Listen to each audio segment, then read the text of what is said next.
പ്രഖ്യാപനം വന്നതിന്റെ പിറ്റേ ദിവസമാണ് ഈ അറസ്റ്റ് ഉണ്ടായിരിക്കുന്നതെന്ന് നമുക്ക് കാണാം. അപ്പോൾ SIT സ്വതന്ത്രമായി അവരുടെ അന്വേഷണം മുന്നോട്ട് കൊണ്ടുപോകുന്നു എന്നതിന്റെ സൂചനയായി അതിനെ കാണണ്ടേ? ഒരു പരിധിവരെ SIT കടലിലും ചെകുത്താനും ഇടയിൽപ്പെട്ട ഒരവസ്ഥയിൽ കൂടിയാണ് ഈ കേസ് അന്വേഷണം മുമ്പോട്ട് പോകുന്നത്.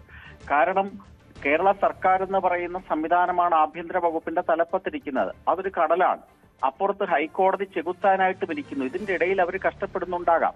വാസുവിന്റെ അറസ്റ്റ് ഇത്രയും നാൾ താമസിച്ചപ്പോൾ നമ്മൾ മനസ്സിലാക്കേണ്ട ഒരു വസ്തുതയുണ്ട്. ഇനിയും വളരെ പ്രമുഖരായിട്ടുള്ള വ്യക്തികളിലേക്ക് അന്വേഷണം ചെന്നെത്തുമ്പോഴേക്കും അവരെ സംബന്ധിച്ചിടത്തോളം 2-3 മാസക്കാലം കൊണ്ട് അവർക്ക് കൃത്യമായ രീതിയിൽ ഈ കേസുമായി ബന്ധപ്പെട്ട അവരുടെ ഇൻവോൾവ്മെന്റിന്റെ തെളിവുകൾ നശിപ്പിക്കാൻ അവർക്ക് അവസരം കിട്ടിക്കഴിഞ്ഞിട്ടുണ്ട്.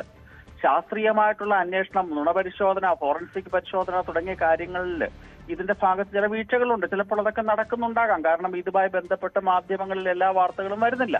ഹൈക്കോടതി വളരെ സൂക്ഷ്മമായി ഇക്കാര്യത്തിനെ പറ്റി അന്വേഷിക്കുന്നുണ്ട്, അല്ലെങ്കിൽ ശ്രദ്ധിക്കുന്നുണ്ട് എന്നുള്ള വസ്തുത നമ്മൾ അംഗീകരിക്കുമ്പോൾ തന്നെയും കേരള പോലീസിന് ചില പരിമിതികൾ ഉണ്ട് എന്ന് ബഹുമാനപ്പെട്ട ഹൈക്കോടതിക്കും അറിയാമല്ലോ. അതുകൊണ്ടാണല്ലോ കഴിഞ്ഞ ദിവസം സ്പെഷ്യൽ ഇൻവെസ്റ്റിഗേഷൻ ടീം റിപ്പോർട്ട് കൊടുത്തപ്പോൾ ഈ കേസുമായി ഉള്ള ഒരു അന്തർദേശീയ ബന്ധത്തിനെ പറ്റി ഹൈക്കോടതി ഒരു സൂചന നൽകിയത്.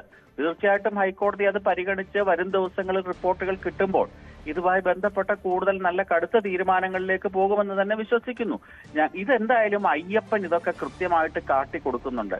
ഇതൊന്നും കേരള സംസ്ഥാനത്തെ സർക്കാരിന്റെ മിടുക്കൊണ്ടൊന്നുമല്ല. ഈ കള്ളന്മാർ പലനാൾ കള്ളൻ ഒരു നാൾ പിടിക്കപ്പെടുമെന്നുള്ള വസ്തുത യാഥാർത്ഥ്യത്തിലേക്ക് എത്തി എന്നുള്ളത് ഒരു ശുഭകരമായ ലക്ഷണമാണ്. ഞാൻ നേരത്തെ സൂചിപ്പിച്ചതുപോലെ 3/4 കള്ളന്മാരിൽ വരെ എത്തിയിട്ടുള്ളൂ. വലിയ 1-ാം തരം കള്ളന്മാരിലേക്ക് ഇത് ചെന്നെത്തുമ്പോൾ പല മന്ത്രിമാരുടെ ഓഫീസുകളിലേക്കും ഇതിന്റെ അന്വേഷണം ചെന്നെത്തുമെന്ന് പ്രതീക്ഷിക്കുന്നു.